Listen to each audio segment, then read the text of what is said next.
Marcelinho Huertas, que no pot continuar. Dani Pérez ho fa espectacular per Pere Tomàs. Penxos Maixada! Davall de Dani Pérez, que ha sortit ràpid al contraatac. Llença Marcelinho Huertas, primer ferro, rebot per Dani Pérez, que assisteix ràpidament a Pere Tomàs per Toulson, llença Toulson,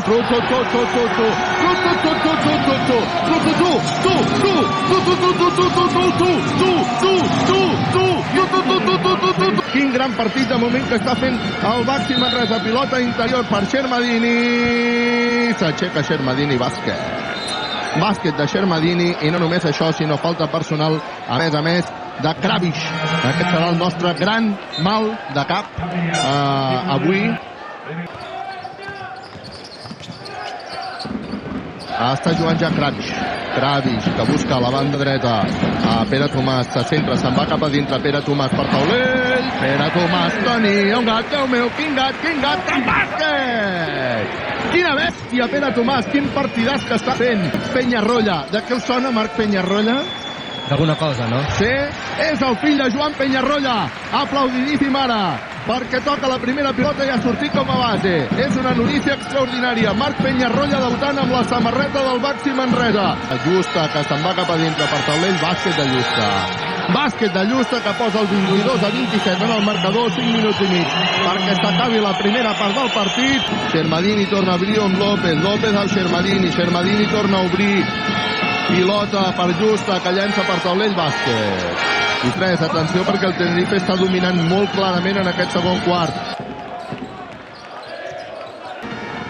De Justa, que no anota el triple, el rebot per Shermadini, que llença, bàsquet de Shermadini, falta personal de Kravish. Bàsquet de Shermadini, falta personal de Kravish, la segona. Porta 14 punts ja i està sent un gran perill. Està jugant Toulson, que busca Dani Pérez. Dani Pérez ha escurat a l'esquerra de l'atac del Baxi Manresa. Finta Marcelinho Huertas, Dani Pérez cap a dintre, molt bona la finta, Dani Pérez per taulell, bàsquet! Bàsquet de Dani Pérez, que a més ha provocat la falta personal i a més tindrà llançament de tir lliure. Necessitàvem una jugada així. Justa, que... Oh, per favor, el que acaba de fer Justa amb una sola mà, ha fintat, s'ha anat cap a dintre, pinxo esmaixada. Déu-n'hi-do, Justa, quin partidàs que està fent aquí a Manresa, En aquests moments hi ha com la sensació que són molt millors que nosaltres. Sí, que són totalment superiors. Justa està fent el que vol, des de dins, des de fora. Sí, ha sigut bastant difícil com s'ha pogut veure. Sí, corroboro les teves sensacions. I és que Pedro Martínez, l'entrenador del Baxi Manresa, després de la derrota per 61-81, sí que tenia clar que la baixa de Ferrari comença a passar factura al Baxi Manresa. Estem molt limitats a la posició de 1, sense el Frankie Ferrari, i potser fins i tot Barato ha sortit fins ara el camí que hem tingut sense ell, diguem, no? Bueno, doncs és el que hi ha, i a mirar cap endavant i a intentar fer les coses bé, millorar i tampoc fer-nos molta mala sang, perquè tampoc anirem enlloc si ho fem. Pedro Martínez també ha parlat sobre l'estat físic i de forma de Ryan Toulson, un jugador clau per al Baxi Manresa. Bueno, és també, clar, si un jugador que porta tants mesos parat, que no ha fet pretemporada, que bueno, doncs fa el que pot, tampoc esperarem que estigui en el seu millor moment de forma si no pot treballar o no pot entrenar el que fan la resta, diguem, no? Si a l'equip contrari li juga molt físic o té jugadors que posen molt la pilota al terra, si ja normalment li costa, si no està en el seu millor moment, encara li costarà més, no? Esperem que cada vegada estigui una mica millor, no? Crec que després de partits d'aquests, més que veure-ho tot negre, el que tens que pensar és què coses pots millorar de cara al futur, no? En lloc de pensar en negatiu, pensar en positiu és pensar en millorar. L'entrenador del Baxi, Pedro Martínez, té clar el que ha de passar perquè millori el joc de l'equip. Bueno, recuperar el Franqui, jo crec que és prioritari, això acabarà passant, i mentre no passi, pues, a patir. Sí, com ho estem fent. Ja portem ja 3 setmanes i pues, aquesta millora és la més important. Després pues, també, pues, el que et dic, que el Ryan Tulson estigui cada vegada millor, pues, perquè amb els entrenaments de dia a dia vagi millorant, intentar ficar pues, els jugadors com a Mitrovic, no? Que ja es veu que no està en un físic molt bo, però bueno, pues, si millora potser ens pot donar alguns minuts de qualitat. Per què no pot jugar Davis? La Lliga ACB de bàsquetbol permet només que puguin jugar 2 jugadors amb passaport extracomunitari. En el Baxi Manresa tenen aquesta condició Kravish i Tulson, però s'ha sumat un tercer jugador. Davis, el nord-americà, va arribar a Manresa amb passaport de l'Azerbaidjan. Això vol dir que no ocuparia plaça d'extracomunitari. De fet, Davis va arribar a jugar amb la selecció d'aquest país. Però el Consejo Superior de Deportes ha decidit que de moment no valida aquest passaport fins que no es rebi una documentació que ha de validar a la seva vegada l'ambaixada a Espanya de l'Azerbaidjan, un document que encara no ha tramitat. Fins que això no passi, si és que passa, Pedro Martínez no podrà comptar amb la participació de Davis, un contratemps important per a l'equip que és un mal de cap per a l'entrenador.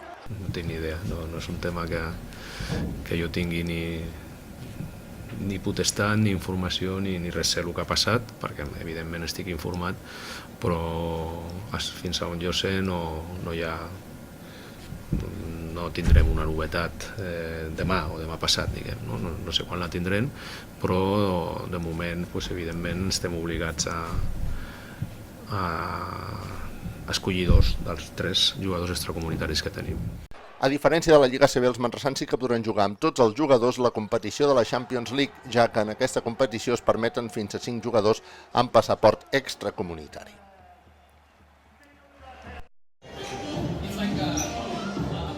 Una de les grans sorpreses del partit va ser el debut de Marc Peñarroya, el fill de Joan Peñarroya, exjugador del bàsquet Manresa, amb la samarreta retirada del Congost i, a més, un dels exentrenadors més estimats a la ciutat.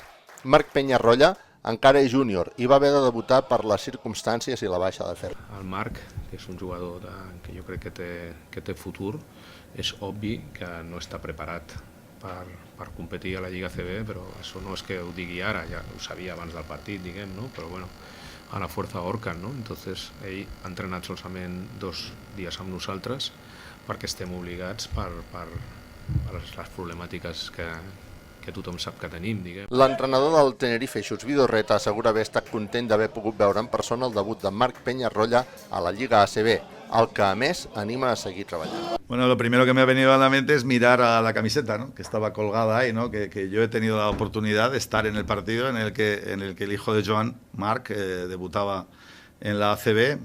El chaval ha jugado con mucho descaro, no ha tenido suerte de cara al aro, pero está claro que es un jugador con muchas posibilidades. Yo no le conocía, pero ha demostrado mucha personalidad hoy. Y bueno, pues lo importante es que siga trabajando, porque evidentemente cuando Frankie Ferrari se recupere, pues será mucho más difícil verle, pero en el trabajo que él sea capaz de hacer en los próximos años, pues tendremos la posibilidad de tener otro Peñarroya al nivel top, y especialmente aquí en Manresa, con lo que ha sido Joan para el equipo, tanto como jugador como entrenador. Pedro Martínez, l'actual entrenador manresà i que també va ser entrenador de Joan Peñarroya a Manresa, assegura que el jugador ha de seguir millorant per arribar a ser un jugador ACB. Jo crec que ha jugat bé i ja està. I evidentment, si tots tenen que millorar, pues, imagina't ell, no? Pues és el que té que fer, té un bon entorn darrere. El partit entre el Baxi Manresa i el Tenerife tenia diferents al·licients. Un d'ells, el retorn del danès Yves Lundberg a Manresa, un jugador que va ser clau en l'ascens a la Lliga ACB i durant la temporada passada, que és una d'aquelles temporades per recordar. Lundberg va decidir deixar la disciplina manresana, va ser aplaudit pel Congost y elogiat pel seu actual entrenador, Chus Vidorreta. Fantástico, ¿no? Estás siempre con el balón en la mano, siempre trabajando en el gimnasio, vosotros lo sabéis bien, todo lo que ha conseguido ha sido a base de mucho esfuerzo. Fue decisivo en el ascenso de Manresa, en la magnífica temporada que hicieron el año pasado. Yo creo que tuvo un papel fundamental, sobre todo ante la plaga de lesiones, asumiendo responsabilidad.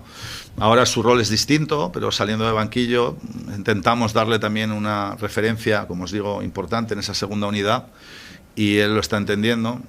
vamos encontrándole también una ubicación en defensa, porque aunque es un jugador con muy buen físico, con nuestras normas defensivas, pues le costaba un poquito, y ahora, pues bueno, yo creo que está defendiendo también mejor, y bueno, yo creo que él sabe que en un equipo que juega 2 competiciones, como este año en Manresa, pues es muy difícil jugar 30 minutos, como muchas veces hacía el año pasado, y que hay que producir en 20, ¿no? Y bueno, yo creo que los 3 últimos partidos ha producido, y por eso nos encontramos muy satisfechos con su rendimiento y con su adaptación al equipo.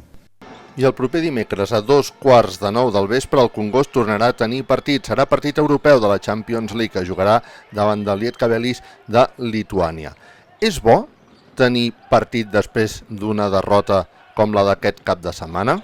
No es pot escollir. El que està clar és que jugar partits doncs com ja va passar l'altre dia o avui, o portem ja 3 setmanes amb el nostre base jugant més de 30 minuts és dolent. És dolent per ell i és dolent per l'equip. Bueno, és el que hi ha. Tenim que esperar, apretar els dents, ara tenim aquests moments i ja està, i donar el nostre màxim.